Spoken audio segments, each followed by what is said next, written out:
Doctor ने देखा कि छोटी बच्ची की गर्दन पर ड्रैगन जैसी शेप वाला रैश था। यह बिल्कुल वैसा ही था जैसा उसके एक सीईओ फ्रेंड के फैमिली में जेनेटिकली ट्रांसफर होता था। तभी उसे शक हुआ कि कहीं यह बच्ची उसी सीईओ की बेटी तो नहीं जिसे अकेला छोड़ दिया गया है। चेकअप करते टाइम डॉक्टर ने चुपके से उस बच्ची के बालों में से एक बाल निकाल लिया, उसकी फोटो ली और नर्स को डीएनए टेस्ट के लिए भेज दिया। उधर सीईओ जो अब तक 30 साल का है और सिंगल है, अपने खानदानी हॉल में घुटनों के बल बैठा हुआ था और अपने दादा उसे डांट खा रहा था। तभी उसे डॉक्टर का फोन आया। डॉक्टर ने बताया कि उसकी 6 साल की बेटी है। सब लोग हैरान रह गए जब उन्होंने डीएनए रिपोर्ट देखी और बच्ची की गर्दन पर वही ड्रैगन शेप वाला बर्थ मार्क देखा। उसी वक्त सबको यकीन हो गया कि बच्ची सीईओ की ही बेटी है। पूरे परिवार ने जो अरबों की दौलत का मालिक था तुरंत हॉस्पिटल की ओर दौड़ लगा दी। असल में 6 साल पहले एक पार्टी में एक लड़की को उसकी क्लासमेट ने फंसा दिया था। उसी रात गलती से वो सीईओ के साथ एक ही कमरे में रह गई। 1 महीने बाद डॉक्टर ने उसे बताया कि वो प्रेग्नेंट है। जब उसकी क्लासमेट को यह बात पता चली तो उसने यह खबर पूरे कॉलेज में फैला दी। उसने अपने कॉन्टैक्ट के जरिए लड़की को कॉलेज से निकलवा भी दिया। तब से वो लड़की होटल में वेट्रेस की नौकरी करके अपनी बेटी को पाल रही थी। यह राज तब तक किसी को नहीं पता चला जब तक उसकी बेटी को बुखार नहीं आया और उसे हॉस्पिटल लाना पड़ा।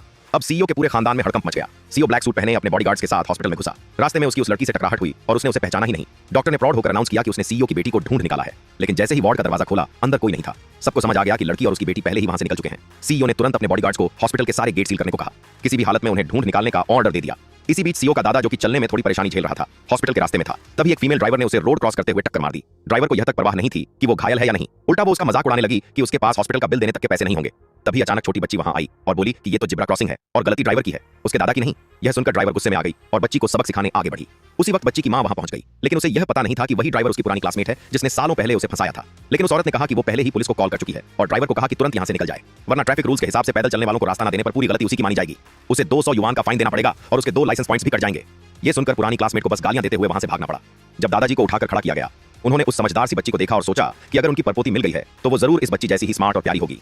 उसी टाइम सीईओ भी वहां से गुजरा और एक बार फिर उस औरत से टकराया। उसे फिर से एक जानी पहचानी सी फीलिंग आई, लेकिन वो पहचान नहीं पाया। 3 दिन बाद औरत को काम से निकाल दिया गया क्योंकि उसने बेटी को हॉस्पिटल ले जाने के लिए छुट्टी ली थी। फिर वो किसी नई जॉब की तलाश में सीईओ की कंपनी में इंटरव्यू देने गई।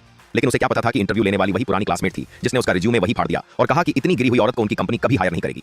उसी टाइम सीईओ वहां से गुजरा और जब उसे पता चला कि यही औरत उसके दादाजी की जान बचाने वाली है तो वो तुरंत मीटिंग रूम में घुसा, माफी मांगी और कहा कि औरत अपनी बच्ची को साथ लाकर काम कर सकती है। औरत की खुशी का ठिकाना नहीं रहा। अब उसे अपनी बेटी की स्कूल फीस और देखभाल की टेंशन नहीं थी, लेकिन उसे क्या पता था कि उसकी पुरानी क्लासमेट के दिल में उसके लिए गहरी नफरत भरी हुई है। अगले दिन औरत अपनी बेटी को लेकर सीईओ के इलेक्ट्रॉनिक्स फैक्ट्री में काम पर गई। उसकी क्लासमेट पहले से ही वर्कशॉप सुपरवाइजर को रिश्वत देकर सेट कर चुकी थी। सुपरवाइजर ने औरत को अपने ऑफिस बुलाया और परेशान करना शुरू कर दिया। तभी औरत ने बाहर से अपनी बेटी की रोने की आवाज सुनी और जल्दी से बाहर भागी। उसी वक्त क्लासमेट ने झूठा इल्जाम लगा दिया कि फैक्ट्री के तैयार प्रोडक्ट्स बच्ची की वजह से खराब हो गए हैं। अब कंपनी औरत को सिर्फ निकालना ही नहीं चाहती थी बल्कि उससे नुकसान की भरपाई भी मांग रही थी। औरत ने घबराकर अपनी बेटी से पूछा, क्या तूने कुछ तोड़ा है? और बच्ची ने रोते हुए साफ मना कर दिया। क्लासमेट बच्ची को झूठा कहकर इल्जाम लगाने लगी। फिर औरत की शर्ट पकड़ ली और कहने लगी कि वो सुपरवाइजर के ऑफिस से उलझे हुए कपड़ों में निकली, मतलब दोनों के बीच कुछ गलत चल रहा है। बाकी वर्कर्स भी उस औरत पर ताने मारने लगे और क्लासमेट ने जोर देकर कहा कि या तो वो नुकसान का पैसा भरे या फिर अपनी बच्ची से माफी मंगवाए। लेकिन औरत ने दोनों बातों से मना कर दिया। आखिर में क्लासमेट ने उसकी बेटी को पास के एक कमरे में बंद कर दिया और औरत अपनी बेटी को छुड़ाने के लिए उनके सामने घुटनों पर बैठकर माफी मांगने लगी। उसी टाइम अचानक सीईओ वहां पहुंच